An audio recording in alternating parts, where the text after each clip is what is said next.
หรือนี่คือสัญญาณรอบ3หลังยู่ดีๆเขมรก็แห่หนีตายอพยพวุ่นฝุ่นตลบพร้อมแฉลับเขมรเร่งเติมกำลังทหารมากถึง10,000 นายบุกประชิดช่องบกสร้างถนนตัดขึ้นเนิน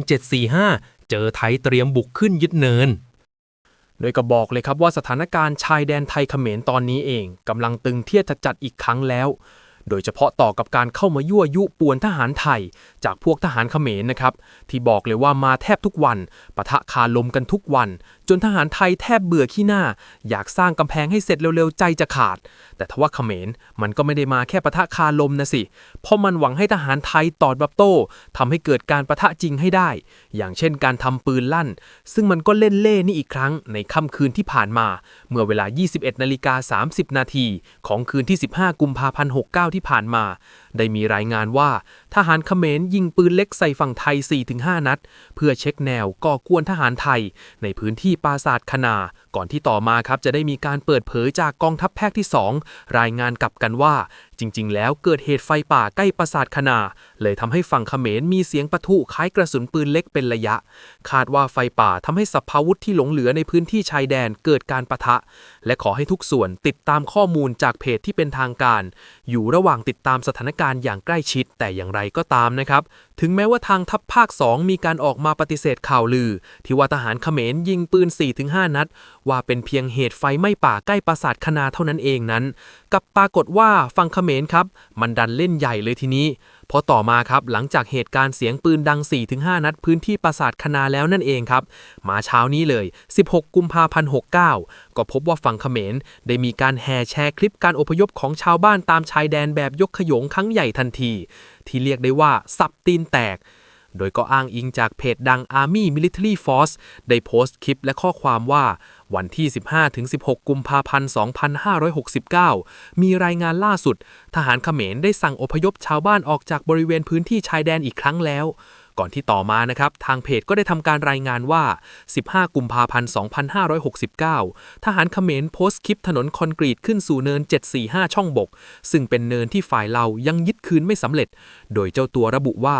วีรบุรุษของพวกเราใช้เวลา30วันเพื่อสร้างถนนคอนกรีตขึ้นสู่ฐานบนภูเขา745ในพื้นที่มุมไบหรือช่องบกเสร็จแล้วอย่างไรก็ตามนะครับต่อกับสถานการณ์นี้เองก็ดันมาสอดคล้องกับการรายงานล่าสุดจากฝ่ายไทยครับว่าตอนนี้เองในพื้นที่ช่องบกทางทหารไทยก็ได้พบเขมรเคลื่อนไหวใหญ่อีกครั้งว่าเตรียมกำลังพลประชิดชายแดนมากนับหมื่นนายบริเวณพื้นที่ชายแดนใกล้ช่องบกจังหวัดอุบลราชธานีที่ยังมีพฤติกรรมยั่วยุทหารไทยรวมถึงเจ้าหน้าที่ที่ไปปรับปรุงฐานที่มั่นโดยเฉพาะพื้นที่เนิน745ซึ่งเป็นจุดที่ทหารเขมรยึดพื้นที่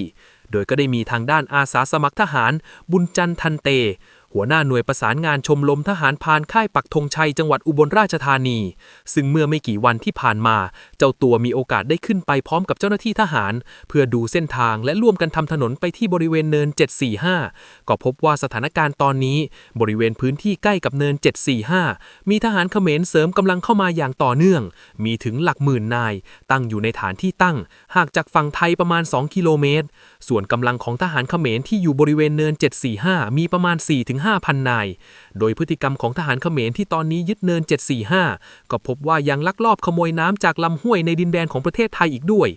ซึ่งก็บอกเลยว่าสถานการณ์ตอนนี้ทางทหารไทยรวมถึงเจ้าหน้าที่จากหลายหน่วยพยายามเร่งสร้างถนนเข้าพื้นที่เพื่ออำนวยความสะดวกโดยตอนนี้ทหารไทยมีการเตรียมความพร้อมอยู่ตลอดเวลา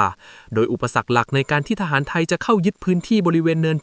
745พบว่าค่อนข้างลำบากเพราะเป็นที่สูงและมีถ้ำหลายจุดจุคนได้ประมาณ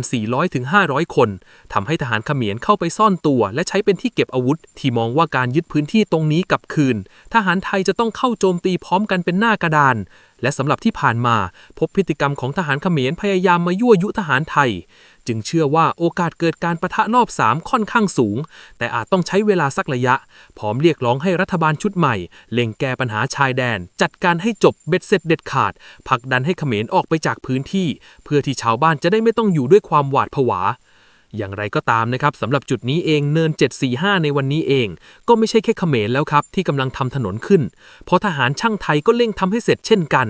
โดยมีชุดทหารช่างไทยและคณะพระสงฆ์กับศิษยานุศิษย์ได้ร่วมแรงร่วมใจทำถนนขึ้นสู่เนิน745และเนิน751 โดยมีชุดทหารพรานร้อยเฉพาะทหารพราน2106ทำหน้าที่เป็นชุดคุ้มกันสำหรับเนิน745นี้เรายังเข้าไปไม่ถึงข้างในสุดเพราะมีเขมรขึ้นมาอยู่ก่อนหน้านี้นานแล้วเราขึ้นไปจุดที่ยังอยู่ต่ำกว่าเขมรและเดินลาดตระเวนได้อยู่ในรอบนอกเท่านั้นแต่ทางกองทัพเราก็เร่งตัดถนนเข้าหาเนินและสร้างฝายชะลอน้ำเก็บน้ำอย่างเร่งด่วนในฝั่งของเราซึ่งดีกว่าแต่ก่อนมากเพราะไม่มีถนนเลยทหารจะเดินทางทีก็เดินเท้าขึ้นสู่เนินใช้เวลา 5-6 ชั่วโมงไปมาลำบากมากส่วนทางเขมรมันก็ตัดถนนขึ้นมาใหม่เป็นคอนกรีตจากเนิน623ต่อยาวมาถึงถ้ำใหญ่และเข้าสู่เนิน745เรียบร้อยแล้วในฝั่งมันและตั้งฐานยิงปืนค120อยู่ตลอดถนนซึ่งมี4จุดยิงจากเนิน623ถึงเนิน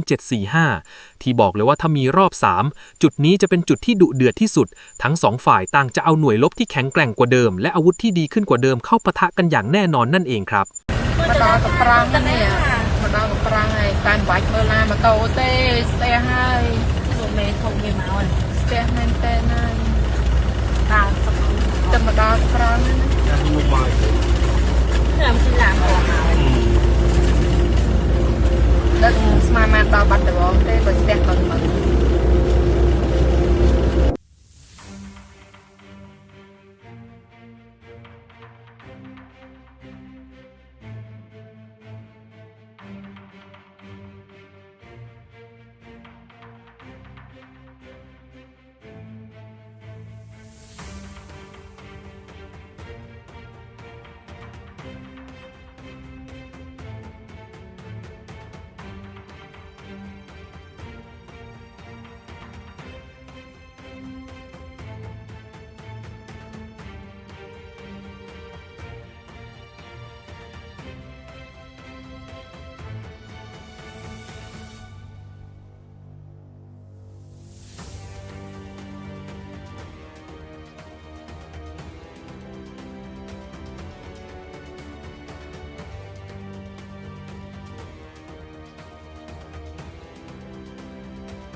ยังไงก็ฝากทุกคนโปรดกดติดตามช่องพวกเราด้วยถ้าถูกใจก็กดไลค์กดแชร์กันด้วยเพื่อติดตามข่าวสารกระแสดราม่าทั่วบ้านทั่วเมืองนะครับและเจอกันในคลิปหน้าเล่าไปเรื่อย Daily Drama